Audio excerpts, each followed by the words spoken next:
পরকীয়ায় বাধা দেওয়ায় স্ত্রীকে নৃশংসভাবে খুন করল স্বামী। পথের কাঁটা সরাতে নিজের স্ত্রীকে নৃশংসভাবে গলা কেটে খুন করল স্বামী।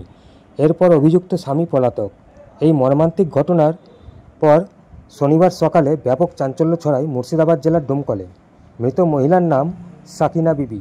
পরিবারের অভিযোগ, স্বামী আবুল হাসান মণ্ডল একাধিক মহিলার সঙ্গে পরকীয়ায় জড়িত ছিলেন।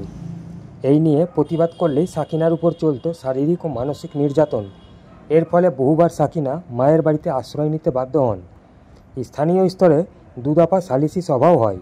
শেষমেশ শনিবার ঘটনার নিষ্পত্তি ঘটে ভয়ানকভাবে।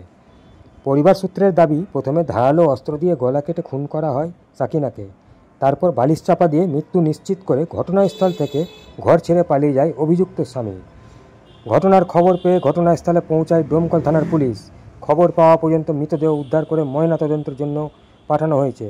এদিকে অভিযুক্ত পলাতক স্বামীর খোঁজ করার কাজ চলছে। অভিযুক্তকে গ্রেপ্তার করে কঠোর থেকে কঠোরতম আইনি শাস্তির দাবি জানিয়েছে স্থানীয় বাসিন্দারা।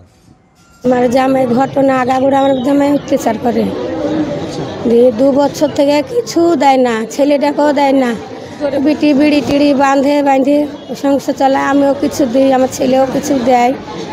দিয়ে করে পড়াশোনা ছেলের করে মাধ্যমিক দিল পরীক্ষা, তাও যাইতে খোঁজ নিল না, খালি কাজই করবে বাহির থেকে। দিয়ে এখানে আসিল, নাহলে কিছু বলল না। ও আর ঘর বাড়ি ও থাকবে, কিছু বলল না। যেতে বিয়ে করে বউ আনে, তাও তুমি কিছু বলল না। সূর্যা চলে আসবে আমার কাছে। তার সাথে এসেছিল পরশু দিন, আমি কত মানা করলো ভিটে যাইও না। বেটা তো বললো মা থাকো আজ না, ও বেড়া হয়ে যাবে। ছেলেকে গুছিয়ে নিয়ে এসে আমি শুই থাকবো, খাইয়ে শুই থাকবো।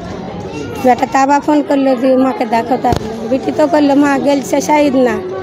সকালে ফোন করছে যে নানি মা গেলছে, তো না তোর মাকে নেই ছোড়ে পাগলা কাল গেল আসে না।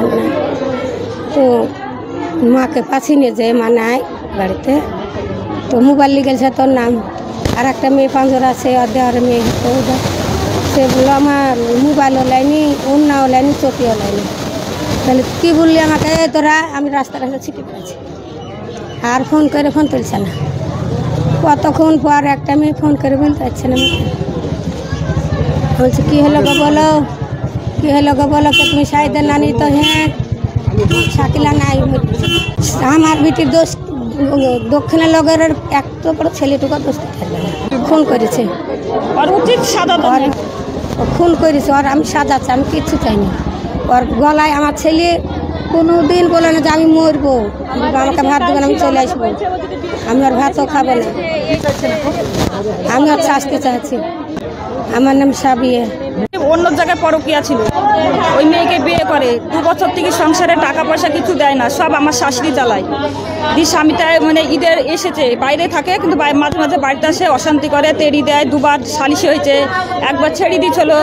দিয়ে সব কিছু ঠিক পর আবার কালকে হঠাৎ শুনছি, আজকে সকালবেলা আমরা শুনছি যে মেরে ফেলেছে। ওর ছেলে ফোন করে বলছে যে আমার মাকে মেরে ফেলেছে। গলায় দাগ, গালে দাগ, সম্পূর্ণ দাগ, সম্পূর্ণ গায়ে ধুলো, মানে খুব কষ্ট দিয়ে মেরেছে। পরিবারে ওদের স্বামী স্ত্রীর মধ্যে অশান্তি চলত। শ্বশুর শাশুড়ি আসতে দিত না। শ্বশুর শাশুড়ি যে আমার শাশুড়ি নিয়ে চলে আসতে চাইতো, শ্বশুর শাশুড়ি আসতে দিত না। বলে থাক থাক, খালি ছেলে কী হবে, মানে ওর একটা 17 বছরের ছেলে আছে, ছেলে কী হবে, ছেলের জন্য থাক। এর আগে বাড়িটা বিক্রি করে দিল, আমার শাশুড়ি টাকা পয়সা দিয়ে বাড়ি কিনে ছেলের নামে দিল।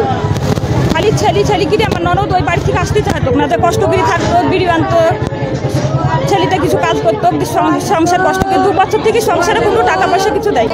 আমার নাম মামনি খাতুন। ওর স্বামীর নাম হলো আবুল বাসা।